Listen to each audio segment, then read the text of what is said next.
Get comfortable with English. This is your English listening practice podcast to help you learn and improve naturally. Hello, learners. This is Emily. And I'm Liam. Welcome back to Daily English Studio, the place where you can learn English while you relax, sit back, or even listen before sleep. No pressure, no stress, just real English for your everyday life. Today, we're talking about something very important: speaking confidently in meetings. Oh yes, meetings can make many people nervous. Maybe you know the answer, but you feel shy. Maybe you have an idea, but you are afraid people will judge you. Or maybe you want to speak, but someone else speaks first, and then you lose your chance. That happens to a lot of people. So today, we will help you with simple phrases, easy examples, and natural conversations. You will learn how to start speaking in a meeting, how to share your opinion, how to agree, how to disagree, how to ask questions, and how to sound calm and professional. Let's begin with a simple meeting conversation. Okay, team, does anyone have any ideas for improving our customer service?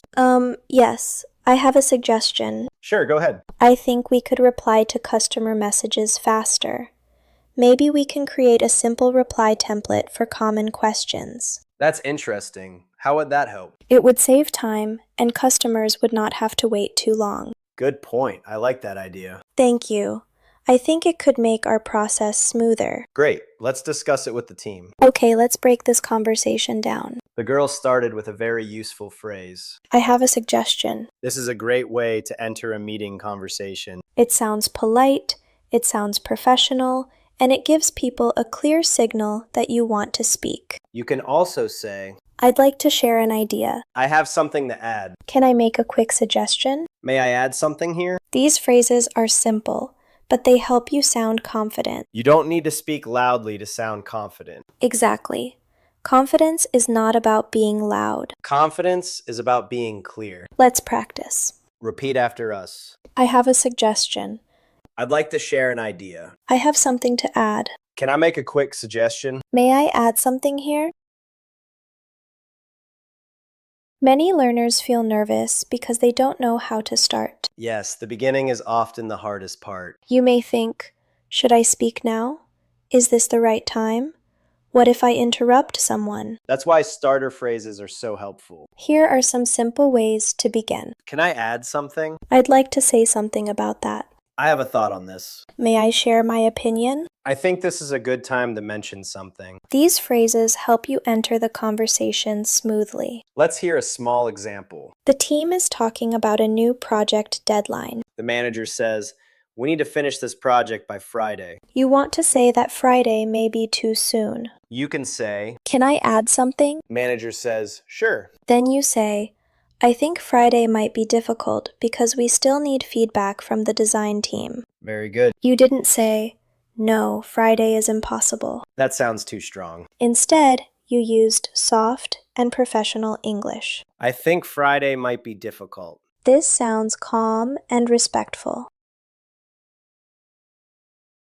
So what do you think about launching the campaign next week? I think next week might be a little too soon. Really? Why do you think that? Because we still need to check the final content and test the landing page. That makes sense. Maybe we could launch it the week after.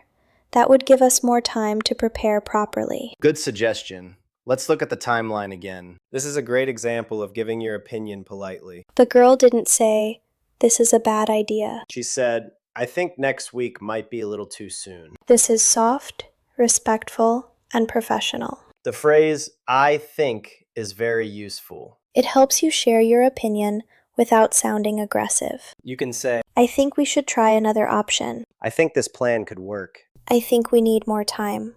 I think this is a good idea. You can also use maybe. Maybe we could wait one more week. Maybe we should ask the client first. Maybe there is another way to solve this. Maybe we can test it before making a final decision. The word maybe makes your sentence softer. And in meetings, soft language often sounds more professional.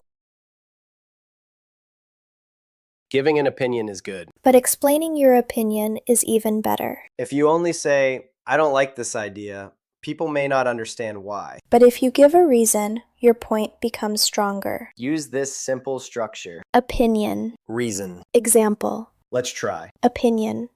I think we should post more short videos. Reason. Because short videos are easier for people to watch. Example.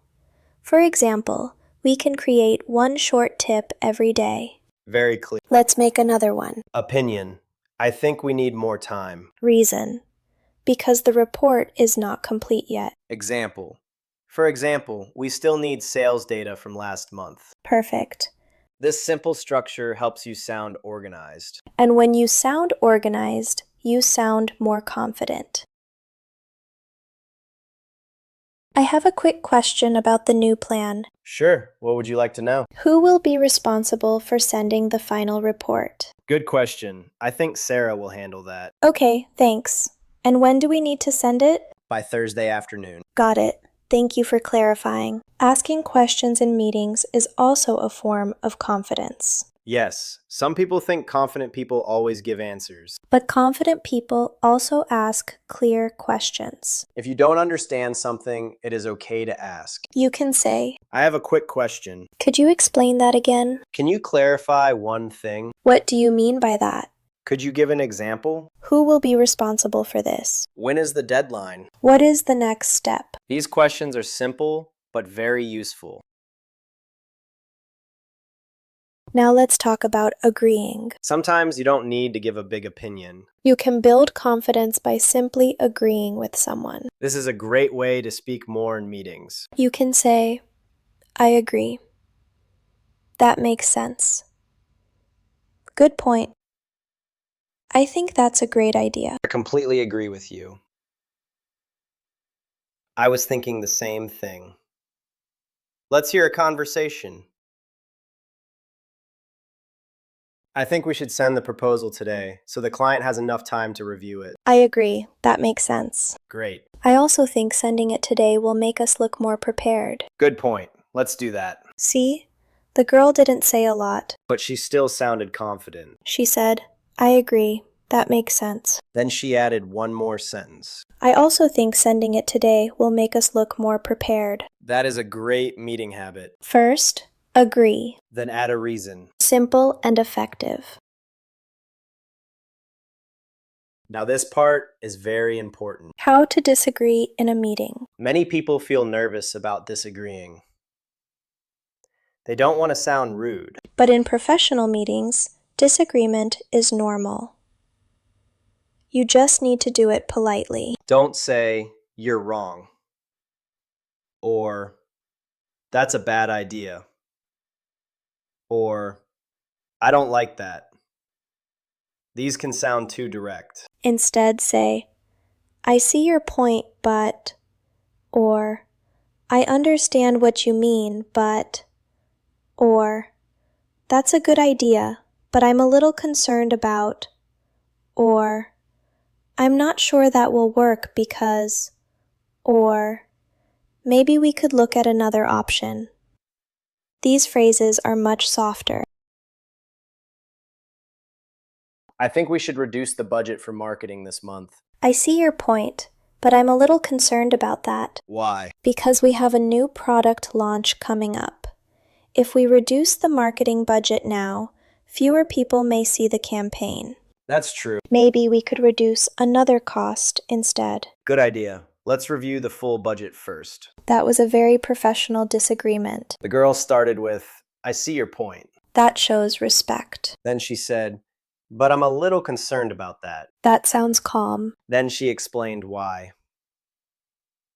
This is the best structure for disagreement. Sometimes someone asks you a question in a meeting, and you don't know the answer immediately. That can feel stressful. But you don't need to panic. You can use simple phrases to give yourself time. For example, "That's a good question. Let me think for a moment." Or, "I don't have the exact answer right now." Or, "Let me check and get back to you." I'll need to confirm that. Or, "Can I follow up after the meeting?" These phrases are very professional. It is better to be honest than to give a wrong answer. Before we continue, here's something important. You've learned how to start speaking, share ideas, agree, and even disagree politely.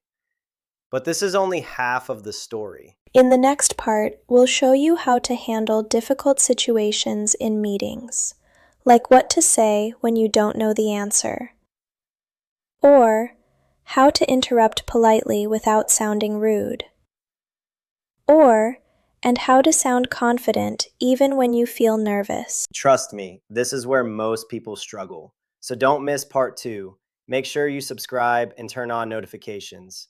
And tell us in the comments, what is the hardest thing for you in meetings? We'll see you in the next part.